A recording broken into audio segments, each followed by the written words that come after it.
बिस्मिल्लाहिर्रहमानिर्रहीम। Dear students, अस्सलामु अलैकुम।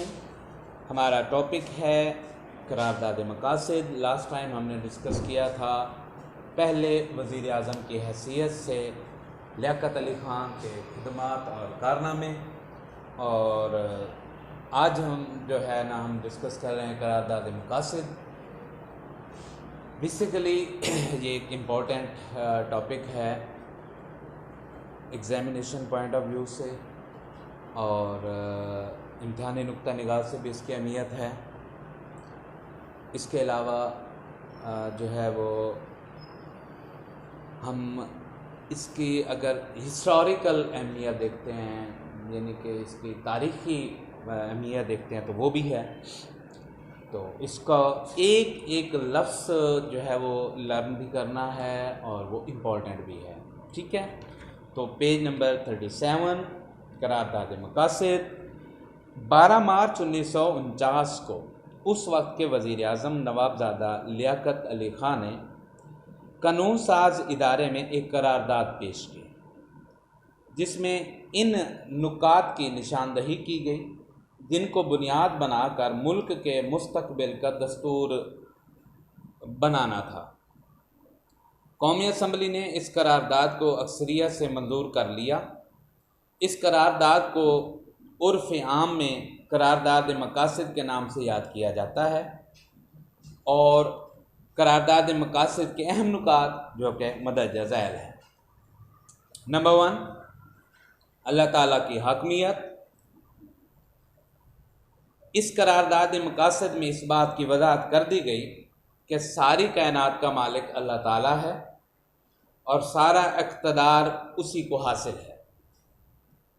ये सबसे मेन पॉइंट भी था, सबसे फर्स्ट पॉइंट भी था, मेजर पॉइंट हम इसको कह सकते हैं कि जो इसमें डिस्कस किया गया वो ये था कि सारी जो कायनात है इसका मालिक अल्लाह ताला है और सारा इक़्तिदार उसी को हासिल। इक़्तिदार मुसलमानों के पास सिर्फ अल्लाह की अमानत है, और इस इक़्तिदार को अल्लाह ताला के मुकर्रर करदा हदूद के अंदर रहकर अवाम के मुंतखब नुमाइंदे इस्तेमाल करेंगे। नंबर 2, इस्लामी अक़दार की पाबंदी। करारदाद मकासद में इस बात की निशानदही की गई कि पाकिस्तान में इस्लामी अक़दार मसलन जमहूरियत, आज़ादी, रवादारी, मुआशरत इंसाफ को फ़रोग़ दिया जाएगा। पहला था अल्लाह ताला की हकमियत, दूसरा इस्लामी अक़दार की पाबंदी। करारदाद मकासद में इस बात की निशानदही की गई है कि पाकिस्तान में इस्लामी अक़दार मसलन जमहूरियत, आज़ादी, रवादारी और मुआशरत इंसाफ को फ़रोग़ दिया जाएगा। इस्लामी तर्ज़ ज़िंदगी। मुसलमानों को अपनी इनफरादी और इज्तिमाई ज़िंदगियाँ इस्लाम के बताए हुए असूलों के मुताबिक गुजारने के लिए बेहतर और मुनासिब माहौल फराहम किया जाएगा। पहला अल्लाह की हकमियत, दूसरा इस्लामी अक़दार की पाबंदी होगी, तीसरा तर्ज़ ज़िंदगी जो होगा वो इस्लामी होगा, यानी कि मुसलमान अपनी इनफरादी और इज्तिमाई ज़िंदगी इस्लाम के बताए हुए असूलों के मुताबिक गुजारने के लिए बेहतर और मुनासिब माहौल फराहम किया जाएगा। अक़लियतों का तहफ़्फ़ुज़। पाकिस्तान में रहने वाले तमाम गैर मुस्लिम शहरियों को अपने मज़ाहिब और अक़ायद के मुताबिक ज़िंदगी गुजारने का मुकम्मल तहफ़्फ़ुज़ किया जाएगा। पॉइंट है नेक्स्ट, बुनियादी हक। अब ये वो करारदाद थी जिसमें कानून पाकिस्तान का उसको डिज़ाइन किया जाना था इसके उस बेस के ऊपर, और दूसरा वो मेन पॉइंट्स थे जिसके ऊपर पाकिस्तान की गवर्नमेंट, पाकिस्तान का आइन, इसका स्ट्रक्चर है मूव कर रहा था। तमाम शहरियों को किसी नस्ली, मुआशरती, मुआशी और मजहबी तअस्सुब के बगैर तमाम शहरी हकूक़ फराहम किए जाएंगे। दिफाई निज़ाम हुकूमत। करारदाद मकासद में वज़ाहत कर दी गई कि पाकिस्तान का निज़ाम वफाकी जमहूरी होगा जो कि अवाम के मुंतखब नुमाइंदों के ज़रिए चलाया जाएगा। पसमानदा इलाकों की तरक्की। करारदाद मकासद में इस बात का इयादा किया गया कि पसमानदा इलाकों की तरक्की के लिए ज़रूरी इक़दाम किए जाएंगे और उन्हें तरक्की याफ्ता इलाकों के बराबर लाया जाएगा। अदलिया की आज़ादी करारदाद मकासद में इस बात का इरादा किया गया कि अदलिया अपने फ़राइज़ की अदायगी में बिल्कुल आज़ाद होगी और बग़ैर किसी दबाव के काम करेगी। पसमानदा इलाकों की तरक्की, यानी जो ऐसे इलाके होते हैं पॉवर्टी लाइन में होते हैं या जो गुर्बत को फेस कर रहे होते हैं, उनकी तरक्की के लिए काम किया जाएगा। अदलिया की आज़ादी, अदलिया बोलते हैं अदालतों को, सिस्टम ऑफ जस्टिस को। करारदाद मकासद में इस बात का इरादा किया गया कि अदलिया अपने फ़राइज़ की अदायगी में बिल्कुल आज़ाद होगी और बग़ैर किसी दबाव के काम करेगी।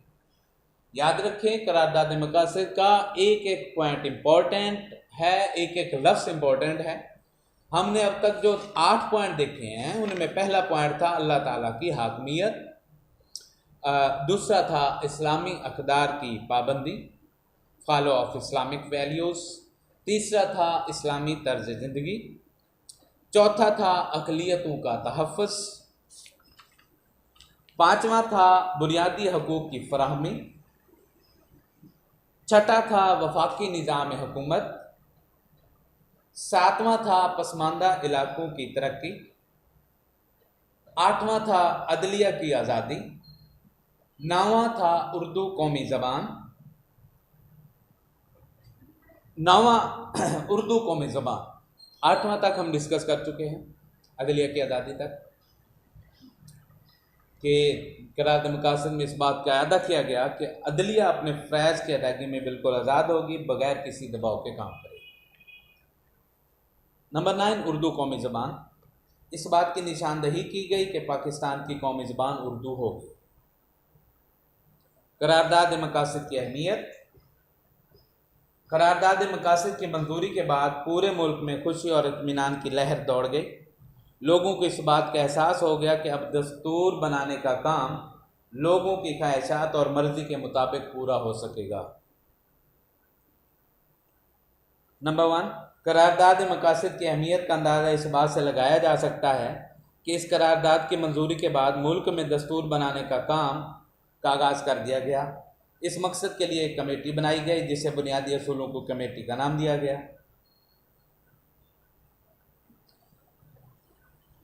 कौमी ज़बान थी हमारी उर्दू, निशानदेही कर दी गई, अगरचे अभी तक 100% लागू नहीं हो सकी। अब इसके बाद ये जो हमारा टॉपिक है कि करारदाद मकासद, ये जो ऊपर हमने डिस्कस किए सारे पॉइंट्स, इनकी अहमियत क्या है, इनकी इम्पोर्टेंस क्या है, क्यों हमने इसको किया। नंबर 1 उसमें कहता है कि करारदाद मकासद की मंजूरी के बाद पूरे मुल्क में खुशी और इत्मीनान की लहर दौड़ गई। लोगों को इस बात का एहसास हो गया कि अब दस्तूर बनाने का काम लोगों के ख्वाहिशात और मर्ज़ी के मुताबिक हो सकेगा। करारदाद मकासद की अहमियत का अंदाज़ा इस बात से लगाया जा सकता है कि इस करारदाद की मंजूरी के बाद मुल्क में दस्तूर बनाने का काम का आगाज़ कर दिया गया। इस मकसद के लिए एक कमेटी बनाई गई जिसे बुनियादी असूलों की कमेटी का नाम दिया गया। नंबर 2, करारदाद मकासद ने दस्तूर बनाने के लिए बुनियादी असूलों की निशानदेही कर दी। जैसा कि मैं आपको बार बार कह रहा हूँ कि जो हमारा लॉ है पाकिस्तान का, वो इसके बाद स्टार्ट हुआ।